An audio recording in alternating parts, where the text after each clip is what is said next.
दोस्तों आजकल प्रत्येक व्यक्ति दूसरों के बारे में ज़्यादा जानना चाहता है, पर वो खुद के बारे में उसे जानने को न मिले तो बहुत अच्छा लगता है उसे।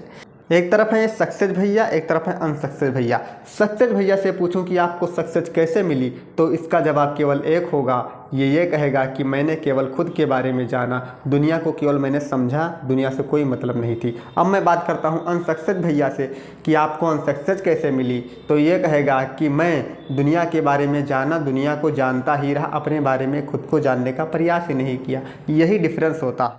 ज़्यादा प्रपंच ना करते हुए मैं डायरेक्ट पॉइंट आपको बताता हूँ कि अगर आपने खुद को जानने, खुद को समझने में समय लगा दिया और अगर आप खुद को जान गए ना, तो लाइफ की आधी प्रॉब्लम तो वैसे सॉल्व हो जाएगी। इस लाइन से ये पता चलता है कि हमें दुनिया के बारे में जानना नहीं, केवल दुनिया को समझकर अपने आप को चेंज करना है, अपने आप को जानना ही मेन मुद्दा है।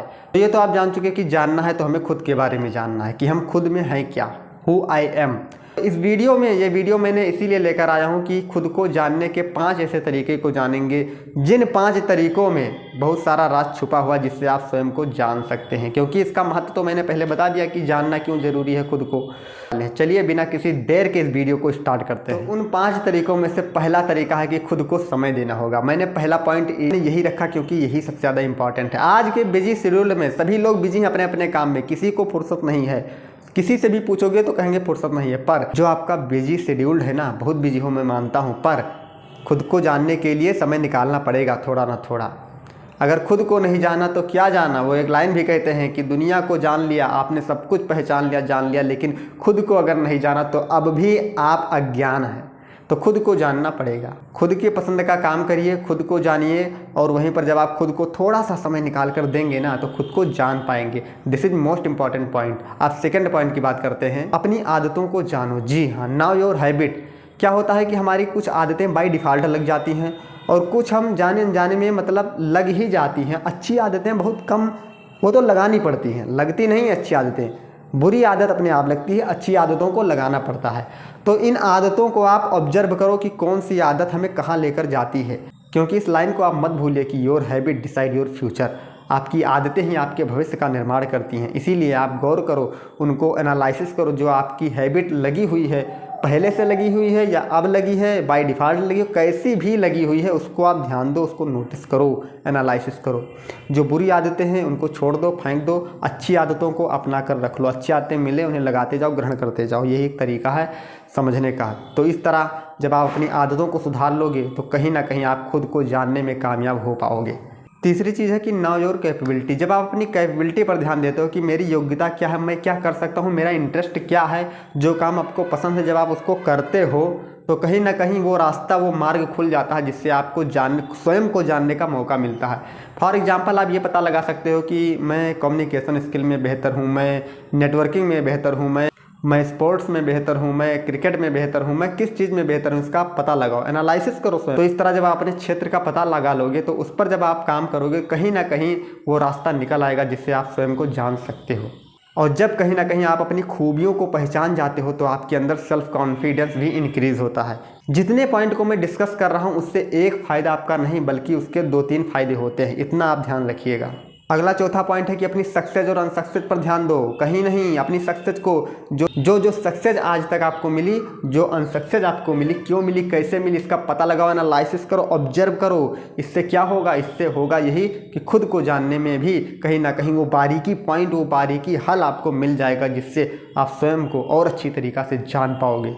क्योंकि हमें सारा का सारा खेल ऑब्जर्व का है। मैं ऑब्जर्व करना आपको सिखा रहा हूँ। इसीलिए कहता हूँ, मैं क्यों कहता हूँ कि कभी अपने हैबिट को जानो, कभी अपनी थिंकिंग पर विचार करो, कभी अपने मन को देखो क्या विचार आ रहे हैं। तो मैं इस सब बातें इसीलिए कह रहा हूँ क्योंकि ऑब्जर्वेशन का ही सारा खेल है। इसी पॉइंट में एक पॉइंट और ऐड करिएगा कि अपनी अच्छाई, अपनी बुराई को दूसरे के मुख से सुनो। जब कोई अदर पर्सन हमारी निंदा करता है, कोई बुराई बताता है तो हम गुस्सा हो जाते हैं, नहीं गलत करते हैं। उसके मुख से आप जब सुनोगे तो ये एक चांस मिलता है आप अपने आप को बेहतर बनाने का, लेकिन हम उल्टा सोच जाते हैं। उल्टा नहीं सोचना है। तो अब नेक्स्ट 5वें पॉइंट की बात करें जो कि सबसे इम्पॉर्टेंट है। अपने मन पर ध्यान दो। ध्यान दो नहीं, ध्यान रखो, क्योंकि रखना पड़ेगा। आप अपने अंदर देखो कि हमारे अंदर कौन से विचार चल रहे हैं, बुरे विचार चल रहे हैं, अच्छे विचार चल रहे हैं। आप दिन भर क्या सोचते हो, आप दिन भर किसके बारे में सोचते हो, आप उनके बारे में उल्टा क्यों सोचते हो, आप इनके बारे में अच्छा क्यों सोचते हो। इन सब का ऑब्जर्वेशन करना होगा, एनालिसिस करना होगा, अपने मन को ध्यान से समझना होगा। ये कोई चुटकियों का खेल नहीं है। आप दूसरों के बारे में क्या सोच रहे हो, आप अपने बारे में क्या सोचते हो, बहुत इंपॉर्टेंट है। यहाँ पर अपने ही बारे में लोग निगेटिव सोचने लगते हैं। सोचो एक बार कि ये मन आपका शत्रु भी है और मन आपका मित्र भी है। तो इस तरह जब आप अपने मन पर ध्यान रखोगे तो कहीं ना कहीं आप स्वयं को ऑब्जर्व कर पाओगे और स्वयं को जान भी पाओगे।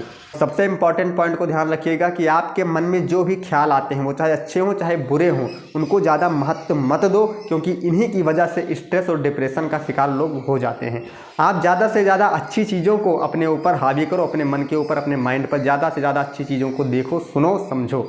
इस तरह आप कहीं ना कहीं सकारात्मक बने रहोगे, अपने आप को जान पाओगे। हमारा मेन पॉइंट तो यही था कि खुद को जाने कैसे। और एक छोटी सी बात मैं ऐड करता हूँ अपनी तरफ से कि अपने बारे में, खुद के बारे में ना अपने परिवार से, अपने दोस्त से, अपने आस पड़ोस से भी जानकारी लेते रहो कि वे लोग आपके बारे में क्या सोचते हैं, वे आपको कैसा बताते हैं, वे कैसे आपको जज करते हैं। इन सब की जानकारी लेना बहुत इंपॉर्टेंट है। सच में बहुत कमाल की बात है ये। तो इस तरह कहीं ना कहीं आप अपने आप को जान पाओगे, जानने में कामयाब रहोगे अगर इन पॉइंट को फॉलो करोगे। तो मैं उम्मीद करता हूँ, आशा करता हूँ कि ये पॉइंट आपका हेल्प ज़रूर करेंगी स्वयं को जानने में। तो वीडियो पसंद आई हो तो ज़रूर कमेंट कर देना एक बार, और नेक्स्ट वीडियो में हम फिर मिलेंगे। तब तक के लिए आप लोगों का बहुत बहुत धन्यवाद।